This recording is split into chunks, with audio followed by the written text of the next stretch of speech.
ZNS News is brought to you by the new BTC. Fiber is here. Faster, stronger, more reliable. Together, we are unstoppable. Switch today.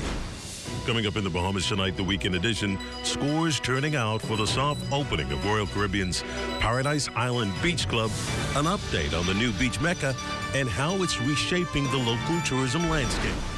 A big win in the courts for the world-famous Valley Boys 1958.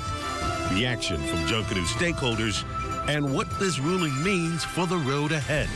In sports, the 37th edition of the Father Martian Peters Basketball Invitational kicks off.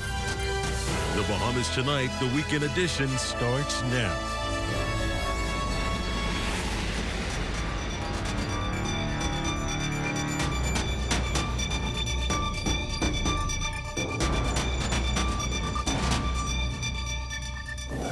Well, good evening. I'm Desmond Saunders, and welcome to the broadcast. A new moment is dawning for the local tourism industry. Royal Caribbean Paradise Island Beach Club opened its doors today in a soft launch that promises more than sun, sand, and sea. It's a historic moment for Bahamians, offering ownership, opportunity, and a stake in the nation's economic growth. Our West College Forbes has a story. The Royal Caribbean's Paradise Island Beach Club welcomed invited guests and officials this week for its soft launch, marking a major milestone for the Bahamas tourism sector.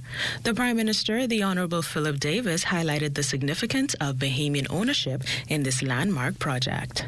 That matters because ownership changes relationship between a country and a development. Ownership means Bahamians are not standing outside watching success pass by. Ownership means the country has a stake that connects performance to public benefit. It also changes how young Bahamians think about their place in the economy. When a country owns a share, people begin to imagine themselves. Deputy Prime Minister and Minister of Tourism, Investments and Aviation, the Honorable Chester Cooper, underscored the tangible benefits for locals. For the first time, Bahamians will hold a 49% ownership stake in a major tourism project of this nature. That gives our people a real and tangible stake in the revenues generated here. Bahamians will be owners and beneficiaries, not just observers of economic activity happening around them. Just as important is the fact that every business operating at this site is Bahamian owned. Thank you. Minister of Labor, the Honorable Pia Glover-Roll, highlighted the immediate impact on the country's labor sector. 150 jobs for Bahamians is a wonderful injection into our labor market. We look forward to growth. We look forward to the careers blooming into greater. But of course, we're grateful to the Royal Beach Club for this development and for the opportunity to enhance our labor market for the country. Royal Caribbean Paradise Island Beach Club is breaking new ground as the world's first net zero waste landfill cruise destination. On top of that, 1% of the club's annual profit will be directed to the Tourism Development Fund to benefit all Bahamians. With excitement building ahead of the grand opening, the 17-acre Paradise Island Beach Club is transforming the tourism landscape, providing opportunities for thousands of Bahamians. For the Bahamas Tonight, I'm Wes Collins-Forbes. Well, good news for tourism and the local economy. Just one day after officially opening a new campus on Grand Bahama, officials from the Bahamas Technical and Vocational Institute are already making moves on Exuma, unveiling another facility on the island. Leaders say more than 100 students are already enrolled at the new campus. Cleopatra Murphy was on hand for the dedication ceremony and brings us a story. The ribbon was cut and the plaque unveiled on Friday afternoon, marking the official opening of the Bahamas Technical and Vocational Institute's Exuma Extension Campus. Minister of Education, Technical and Vocational Training, the Honorable Glenys Hannah Martin, and Member of Parliament for Exuma Deputy Prime Minister, Minister of Tourism, Investments and Aviation, the Honorable Chester Cooper, performed the honors. The Minister of Education says the institution is critical to the country's national development, hence its expansion into the Family Islands. IDB, the Chamber of Commerce, they have all observed that there is a skills gap in this country. We've been hearing it now for 15 years. We're tired of hearing it. We are now ensuring that whatever they call that skills gap is eliminated, and our young people will be identified as skilled young Bahamians. So BTVI is a pillar in our national development. It's critical, and that is why we are moving throughout the nation. As BTVI's opening signals a landmark day of transformational change for Exuma, urging current and future students to take advantage of the new opportunity for technical and vocational training. But beyond the trades themselves, I want to encourage a business component to be built into every program taught here. I know you're doing this already in Nassau, but every tradesman in Exuma can benefit from business ethics and customer service and scheduling and reliability and basic entrepreneurship. BTVI President Dr. Linda Davis says the facility is small in size, but will have a mighty impact on Exuma. Our board, our management, our instructors, our staff are laser focused on doing our part in closing the skills gap and in fueling national growth. And we invite each and every one of you, each and every one, Bahamian and those with ties to the Bahamas, to join us in this national challenge. A contract was signed for the Georgetown Exuma Satellite Campus in January 2024. For the Bahamas Tonight, I'm Cleopatra Murphy. Well, thanks, Cleo. It seems the world-famous Valley Boys has temporarily secured a win in the courts, according to a statement from the group. Following an emergency application heard Tuesday, the court, in an interim ruling, has directed the Registrar General to restore the world-famous Valley Boys to the list of registered non-profit organizations. The Department of Inland Revenue is to restore the group's business license and TIN number once requirements are met, and the group must be referred to by the National Junkanoo Committee as world-famous Valley Boys 1958 in private and public correspondence. The group says it is thankful for the court's decision, while it says the world-famous Valley Boys looks forward to presenting a vibrant and innovative, culturally rich performance for all. Efforts to reach officials from the group were unsuccessful. Well, the National Junkanoo Committee says while the court has ruled both factions of the embattled Valley Boys can use the Valley Boys name, government and the NJC acted in good faith and in the interest of protecting Junkanoo, its practitioners, and thousands of fans of both Valley Boys. The NJC adds the Brian Adderley-led group's application to participate in the Junkanoo Parade was accepted conditionally under the condition the group would be recognized as the world-famous 1958 until it produced evidence to support a claim to the Valley Boys name and was provided seed funding under that agreement despite passage of the registration deadline. The NJC adds the group has still not provided that evidence and says it is disappointing the world-famous Valley Boys 1958, despite the conditions agreed to, went to court under circumstances that fail to accurately reflect the conditional nature of its registration or the agreements reached with the government, calling it a troubling departure from the good faith understanding between the parties. The NJC insists no sides have been taken, and the body and ministry will continue to act responsibly and transparently on the advice of counsel. You're watching the Bahamas Tonight, the weekend edition. There's more after this.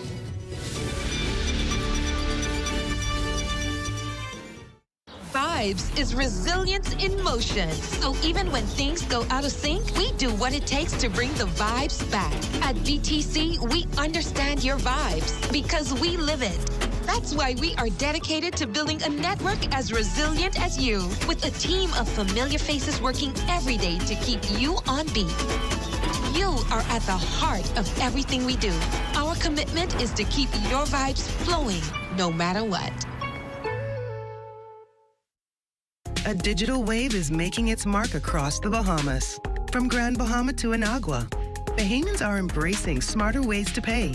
The Pay Fast, Live Digital campaign, launched by the Central Bank of the Bahamas and the Clearing Banks Association, is bringing safe, fast, and convenient payment solutions to every island, from online banking to mobile wallets. We had an incredible turnout, so it gave us an opportunity to have a conversation that they can also be a part of and appreciate. Remember, people over 60 and around 60, the fear that you talk about, we understand, and we have persons to be able to assist with that. I learned that digital banking is going to be one of the biggest ways that us as Bahamian kids will benefit in the future. It has to start somewhere, and this is a good start. We're empowering communities, one town hall at a time. For families, for businesses, for you. Let's live digital.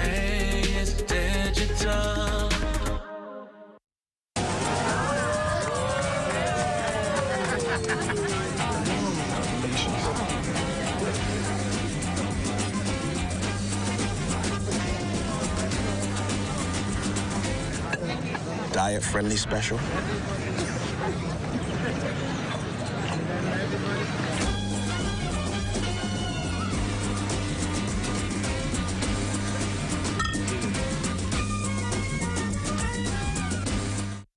This portion of the news is brought to you by the 7th Caribbean Baseball Cup Championship. Come out and support our athletes in action. Welcome back, and thank you so much for staying with us. Police investigating a shooting that occurred in the Bernard Terrace area around 1:30 Saturday morning. Police say a man was sitting in a white Honda Fit when an unknown man wearing dark clothes approached him. The suspect demanded the vehicle, but the man sped off, and the suspect opened fire, leaving the victim with a graze to the right arm. The man drove to hospital, where he was treated. Investigations continue. A 50-year-old man is in police custody after a tense encounter with police during the execution of a search warrant Friday night in the Pine Forest subdivision off 8 Mile Rock, Grand Bahama. Officers say they were confronted by aggressive dogs, forcing an officer to shoot an animal. As police were leaving the scene, investigators say the suspect jumped into a vehicle, accelerated toward a marked patrol car, and deliberately rammed it. Two officers were injured and taken for medical treatment. The suspect was arrested. Investigations continue. Well, switching gears tonight, a major symposium held early this week to raise awareness, promote protection measures, and empower persons with disabilities. Santa International's Area Director Marissa Mason-Smith highlighted that people with disabilities are disproportionately affected by violence. 1 in 4 male victims of sexual violence who had a disability at the time of the incident. 39% female victims of rape who had a disability at the time of the rape. 2.5 times more likely, disabled people are more likely to experience violent victimization compared to non-disabled people. 7 times more likely, intellectually, disabled people are more likely to experience sexual assault. 95% of people with developmental disabilities will experience sexual abuse in their lifetime. 49% will experience abuse at least 10 times. These statistics highlight the urgent need for increased awareness. Startling statistics there, right? Well, Social Services Minister, the Honorable Miles LaRota, added that children with disabilities are also highly vulnerable. According to UN Women and the World Health Organization, women and girls with disabilities are up to 3 times more likely to experience physical and sexual violence. Children with disabilities face significantly higher risks of neglect and abuse. Persons with intellectual or developmental disabilities are at extreme risk as perpetrators target perceived vulnerability. These are sobering facts, and they demand a national response that is informed, targeted, and unapologetically truthful. Let me assure you, this government remains committed to empowering and protecting persons with disabilities. The Bahamas International Film Festival celebrated a major milestone this week, its 20th anniversary. On Thursday, filmmakers, writers, actors, and industry professionals gathered at John Watling's distillery to toast another successful edition of the festival, reflecting on 2 decades of cinematic achievement and creative storytelling in the Bahamas. Lloyd Allen has more. The 2025 Bahamas International Film Festival has concluded, and from this year, a number of highlights surfacing, among them taking the industry to the next level. Let's find out how. The Bahamas International Film Festival is their home, whether it's to be entertained, whether it's to showcase their films, whether it's to have an idea and be nurtured here. It's really important to know that the Bahamas International Film Festival is a community. Bahamas International Film Festival founder Leslie Vanderpool says an immersive culmination experience for producers and writers remains a highlight of the BIF experience. We're excited to go to Harbor Island tomorrow for the island hopping experience of taking films and celebrities and a writer's residency program there. Local filmmaker Lovato Stubbs says he got his start at BIF and hopes for new avenues of mentorship and education to spark interest in the industry for young Bahamians. BIF goes into the schools.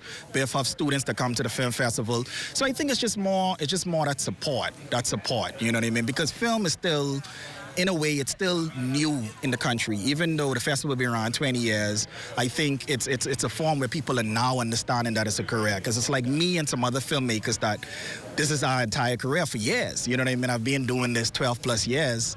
And, you know, it's proven that, you know, you could be a Bahamian and you could have a successful career as a filmmaker. Sawyer Spielberg won the Shining Star Tribute Award this year and celebrates the accomplishments of the festival. I brought my film, Martyr of Gowanus, here, and another film called Howard, and we've been doing the festival circuit since the beginning of 2025. Los Angeles producer Jib Paul Hemas is also hoping for future Bahamian movie tax incentives to encourage even more makers to choose the Bahamas. Not only does it help the filmmakers to make films, but it also really generates work for the local people, and it gives them a trade. Now, among the Big Five festivals drawing global attention alongside Venice, Cannes, Berlin, Toronto, and Sundance, the Bahamas International Film Festival continues to gain an international following. Lloyd Allen, ZNS Network News. Well, thanks, Lloyd. Great stuff. More than 50 people were honored at Government House on Thursday for their role in the fight against HIV and AIDS in the Bahamas. This year marks 40 years since the beginning of the nation's HIV AIDS response. Among the honorees were nurses, clinicians, laboratory scientists, social workers, policymakers, community advocates, civil society groups, and people living with HIV and AIDS. Health and Wellness Minister, the Honorable Dr. Michael Dorval, highlights the country's progress in education, treatment, and prevention. 4 decades ago, our country faced an unfamiliar and frightening epidemic. As a nation, we stood firm. We moved aggressively to educate. We did research in collaboration with many prestigious universities around the world. And we implemented treatment, compassionate care, and that work continues. Well, sports is up next. Stay close.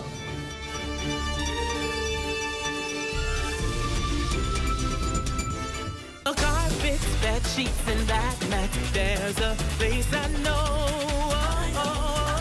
For shower curtains, comforters, and window curtains. Only one place to go.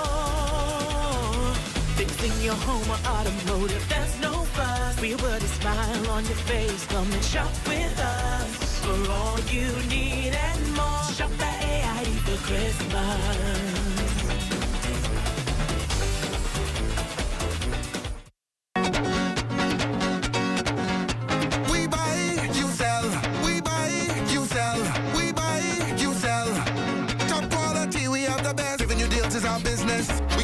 Cost of living all over the Bahamas. We buy, you sell at submission. A multi-purpose hardware store. Solar lights, the tiles galore. Building supplies, windows and doors. Everything in hardware we got and more. Products better than the rest. Top quality, we have the best. We deliver to your address. call or a text. We buy, you sell. We buy, you sell. We buy, you sell. Top quality, we have the best. We buy, you sell. We buy, you sell. We buy, you sell. Top quality, we have the best. We buy, you sell. Located on Robinson Road, 698-1140. Introducing the Focal Smart Pass app that helps you to fuel up faster. Here's how it works. Download the app on the App Store or get it on Google Play and create your profile with payment details.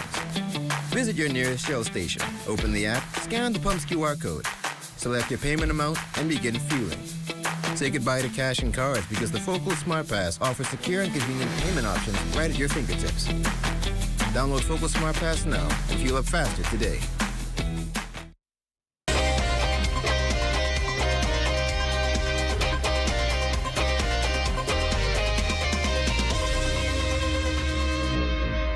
Welcome to your Saturday evening sports check, everyone. I'm Eugene Stewart. Well, the 37th edition of the Father Marcy and Peters basketball tournament tipping off last night at the Kendall Isaacs Gymnasium with more than 50 teams represented right here in the capital.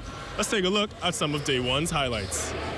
Back for another year, the 37th edition of the Father Marcy and Peters basketball tournament tipping off yesterday at the Kendall Isaacs Gymnasium for the primary, junior, intermediate, and senior divisions. With more than 50 teams represented throughout the country right here in the capital, it was a quick match between the S.C. McPherson Sharks and the Falcons of Jordan Prince William. The Falcons would take this one by a close score of 26-23. For the girls' side, the CR Walker Knights took on the Mystic Marlins of Doris Johnson, but in the end, CR would easily put themselves in the win column by a final score of 28-0. Competition continues all week long at the Kendall Isaacs Gymnasium. In tennis news, the Bahama Resort is set to begin its junior tennis pilot program. Director of Rackets, Deron Donaldson, tells us more. It's a pilot program that we're taking on in partnership with the Ministry of Education and with support from the Ministry of Youth, Sports and Culture. And it's just basically putting rackets in the hands of kids that probably would never have it accessible to them. We're starting with the public schools, and we're going to put rackets in kids' hands, red balls, smaller nets, and then we're going to take it a step further. And we're partnering. The partnership is so important because we need the PE teachers involved. They're the ones that are with those kids every day, and so we're going to bring them to Bahama sometime next year, and we're going to help them learn how to do the introductory level of tennis that can be played not on the tennis court. It doesn't have to be played on tennis court. That's so great about this, because you think putting tennis in school, maybe someone's building tennis courts, which can get very costly. So we're going to use basketball courts, covered areas in the school, any open space, a parking lot, and that's what mini tennis is about. Tennis has evolved, and we're trying to make it more accessible and more friendly for anyone to pick it up and learn it. And it was a star-studded evening over at the Andre Rogers National Baseball Stadium as the Don't Blink Celebrity Softball game took place between Team Lou and Team Chisholm. In the end, Team Chisholm would take this year's crown by a final score of 11-5. And in the final countdown of Don't Blink Week, we'll have all the details of the greatest show on sand, the Don't Blink Home Run Derby, in our Sportscast tomorrow. And that's been your Saturday Sports Check. I'm Eugene Stewart. Have a great evening, everyone.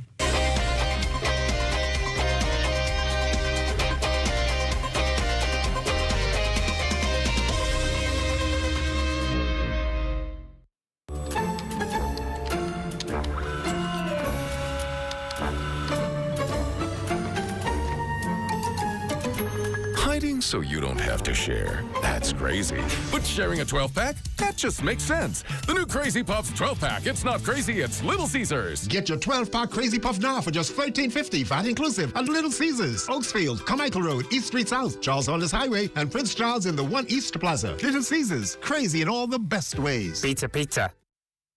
When I think of this family, the only word that comes to my mind is dysfunctional. Mama leading the bandwagon and throwing her money away. Doug ain't never got no money. And Daisy don't know what to do with hers. Join us at the Atlantis Theater on December 26th for Dynamite Daisy, The Valley and the Shadow of Death. 3 p.m. and 8 p.m. showings. $50 for general admission and $75 for VIP. You don't want to miss it.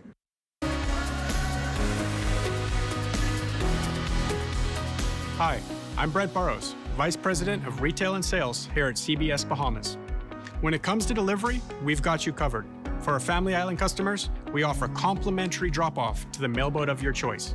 And for our Nassau customers, island-wide delivery is just $5, no matter how much or how little you may order. Shop online today at cbsbahamas.com.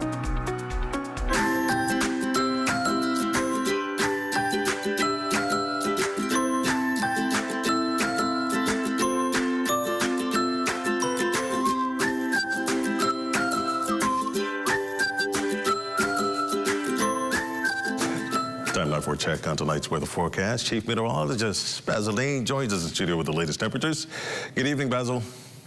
Good evening, Desmond. We are under partly cloudy skies. Temperature a warm 80 degrees. The relative humidity 68%. The barometric pressure 1,020.1 millibars. That is 30.12 inches, and pressure is steady. Now, your temperatures around the islands, we have some homogeneous conditions in the extreme northwest. Freeport, Grand Bahama, Great Tilt, Key, and Marsh Barbacoa at 79, 76 degrees in Alistown, Bimini, the Berry Islands at 77, Harbor Island 78 degrees, over in Rock Sound, Eleuthera 80 degrees, Artistown, Canal at 81. Black Point, Exuma, Kemp Space, Andros, and Fresh Creek in Central Andros, all at 80 degrees. Georgetown, Exuma, reporting 82 degrees in Rum Key and San Salvador, 81 degrees. Clarencetown, Long Island, and Crooked Island, 83 degrees. Over in Betsy Bay, McDonough, a warm temperature of 85 degrees. Ackless, also 85 degrees. Matthewtown, Inagua, 85, and the Turks and Caicos Islands at 82 degrees. Your boating forecast tonight in the northwestern islands, so winds are going to be southeast at 12 to 18 knots, the wave fights 3 to 6 feet with a moderate chop. Low tide that will take place at 9:09 tonight, so small craft are exercise a bit of caution now for the central and southeastern islands tonight. Southeast winds 15 to 20 knots, choppy seas 4 to 6 feet over the ocean, so caution flags are also in place for the central and southeastern islands tonight. And then on Sunday in the northwest and central islands, those winds will fall off light and variable during the morning, but become more northwest behind a frontal system, which will push through the northwest Bahamas. Wave heights initially 1 to 3 feet. They will be building 2 to 4 feet later in the afternoon on Sunday. Now, the low tide on Sunday, that will take place at 9:55 in the morning, with the high tide at 3:41 in the afternoon. And for the southeastern islands, southeast to south winds, 10 to 15 knots. The wave heights 2 to 4 feet. Satellite pictures are showing that frontal boundary across the central Bahamas that's backing up as a warm front over the northwest Bahamas, and that will increase the cloudiness over the northern islands tonight, triggering some showers as well, and they will linger around through tomorrow morning, some of which could be locally heavy at times, but in the afternoon, things should start to improve just a bit. Your forecast for tonight, breezy this evening, otherwise cloudy and warm with a thunderstorm or two later on tonight, low temperature falling off to 70 degrees. And tomorrow, thunderstorm or two again in the morning, otherwise turning cloudy in the afternoon with a high temperature of 78 degrees. And your extended weather forecast, the cloudy conditions with showers and thunderstorms will continue into Sunday morning with some improvement beginning in the afternoon. Very breezy conditions on Monday, so an advisory will be in place for boaters on Monday. And as we head into the middle part of the week, with lots of sunshine returning to our forecast. Desmond. Sounds good. That ends the Bahamas Tonight, the weekend edition. Thank you for continuing to make ZNS your first choice for news and information, as only the sun covers the Bahamas better than ZNS. On behalf of the entire team, thanks for watching. Have a good night, and I'll see you back here tomorrow night.